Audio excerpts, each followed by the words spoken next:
কোনো কিছুই প্রত্যাশা ছিল না যা বর্তমানে হইতেছে। যেমন আমি একদম আমার মনে হইতেছে যে স্বাধীনতার আগেই দেশটা ভালো ছিল।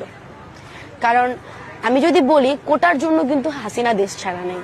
ও কিন্তু লাস্টে মেনেও নিছিল, 7% কোটা দিয়ে দিছিল। তারপর ও কি জন্য ওর পদ থেকে নামছে? কারণ ওই বিনা দোষী স্টুডেন্টদের মারছে, বিনা দোষী স্টুডেন্টদের বুকে গুলি ধরছে, এই রাজপথ রক্তাক্ত করে ফেলছে ও। তাইলে এই জন্য ও মূলত দেশটা ছাড়ছে এই টাইমে। এই জন্য ওকে দেশ ছাড়ানো হয়েছে, ওর আর কোনো ওয়ে দেওয়া হয়নি।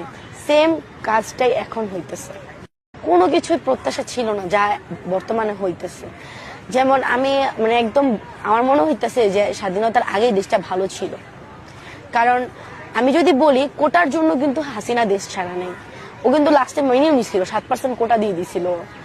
তারপর ও কি জন্য ওর পদ থেকে নামছে?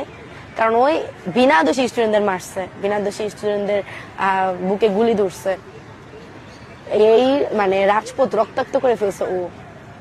তাইলে এই জন্য ও মূলত দেশটা ছাড়ছে এই টাইমে।